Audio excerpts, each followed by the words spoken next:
최초로 제가 이런 말을 하는 것 같아요. 왜냐하면 그분들이 돈을 벌어야 하기 때문에 이런 말을 해주지 않거든요. 운세라든지 재물운, 연애운, 재회운, 금전운, 사업운 그런 거 믿지 마세요. 여러분, 타로, 점술, 역술, 사주, 아까운 돈 주고 왜 보러 가시는 거예요? 제가 그 문제를 잘 모르시는 분들도 있으실 거고, 뭐 요즘 같은 세상에 거의 다 아는 사람들이 제 생각에는 거의 다 아시는 분들이 많을 거라고 봐요.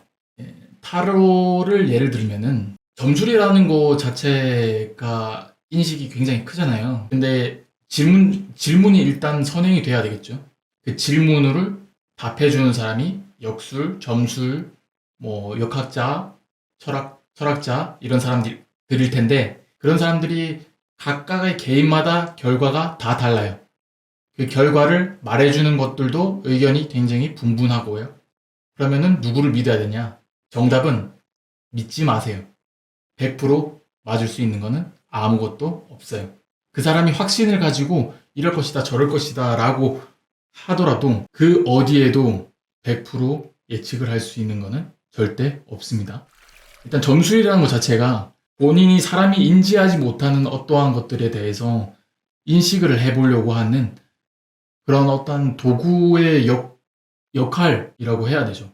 그 사람의 속마음이라든지 미래에 대한 과거에 내가 인지하지 못했던 것들 그런 것들을 알고 싶어서 점술이라든지 그런 것도 보러 다니는데 현재 우리가 인지할 수 없는 어떠한 인식적인 작용 자체가 증명 자체가 되질 않았는데 그런 것들을 타로라든지 역술이라든지 그걸로 본다고 해도 그런 것들이 내 삶과 어떠한 인과관계가 적용하는지는 전혀 알 수가 없다는 거예요. 당연히 증명될 수가 누구는 반발을 하겠죠. 칼 융의 집단 무의식이라는 이론이 있어요. 그게 뭐냐면 빙상 같은 그런 그림들 많이 보셨을 거예요.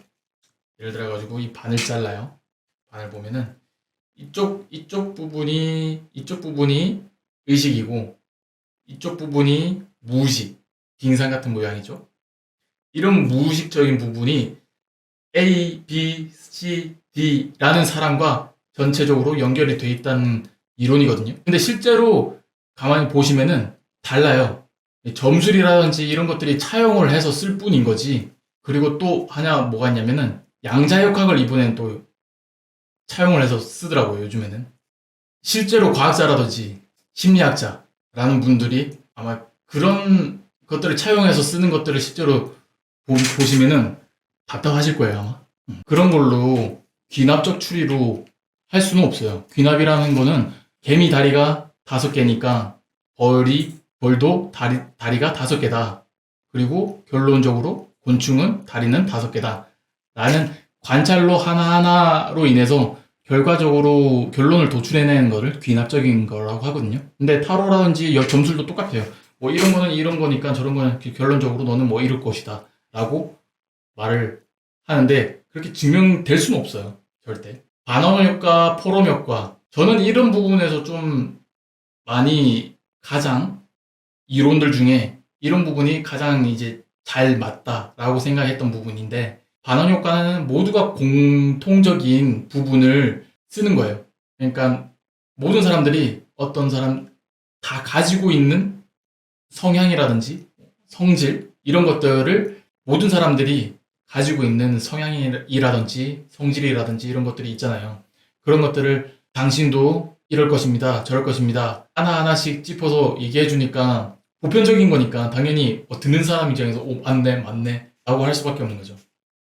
이런 걸 반응 효과, 뭐 포럼 효과 이렇게 효과를 부르는데 카드도 무작위로 뽑아가지고 78장이 다 뒷장이잖아요. 무작위로 뽑아가지고 생각을 하고 뽑는다고 하는데 당신은 뭐 이럴 것입니다. 저럴 것입니다. 라고 도출을 해내는 거는 그걸 믿음으로 전제를 한다는 가정하에 할 뿐인 거지 어떠한 도구로 사용될 뿐이지 그 사람을 관찰하거나 그 사람에 대해서 안다거나 하지는 못하거든요. 장담해요, 그거.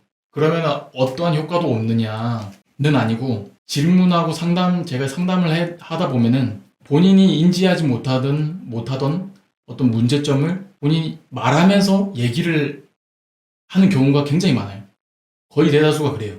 본인이 인지하지 못했던 것들을 본인이 알고 있는데도 그동안 몰랐던 것들을 입으로 내뱉으면서도 마음이 한결 차분히 가라앉는다거나 아니면 내가 생각하지 못했던 것들을 다시 한 번 더 생각해 보면서 해결점이 생각난다거나 그런 것들로 인해서 상담적인 효과 아니면 마음적인 치유, 안정적인 거 그런 효과 정도는 발생할 수 있으니 그런 부분에서는 아주 긍정적인 효과가 될 수가 있겠죠.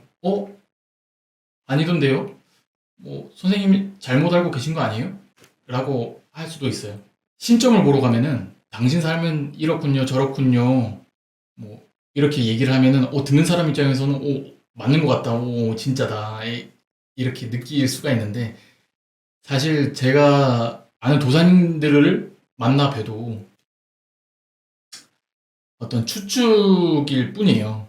그리고 제가 지금 현재 쓰고 있는 카드의 저자가 김정여라는 작가분이신데 그분이 어렸을 때부터 신점을 받아서 쭉 해오셨던 그분 천문 비결이라는 책을 내신 분이거든요.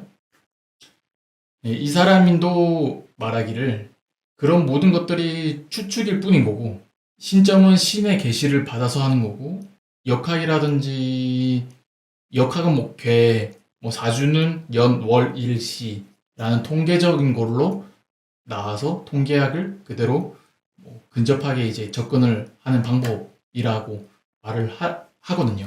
예를 들어 가지고 당신이 가령 친구 중에 잘 아는 사람이 있어요. 그 사람이 굉장히 소심해.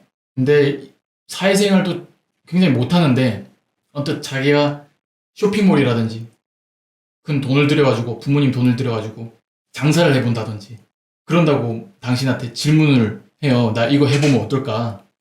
아니면 나 이거 할 거다 라고. 그럼 어떻게 하시겠어요? 당신은 그 사람 잘 알잖아요. 그러니까 너는 이런 부분이 맞고 저런 부분이 맞으니까 이런 것들은 피해줬으면 좋겠고 이런 것들은 해줬으면 좋겠어 라고 말해줄 수 있잖아요. 옛말에도 그 적을 알고 나를 알면은 지피지기 백전백승이라고 사람이 과거에 살아왔던 이력이 현재의 이제 바탕이 되는 거고 그리고 현재 지금 내가 살고 있는 모습들이 미래에 영향이 있는 거잖아요.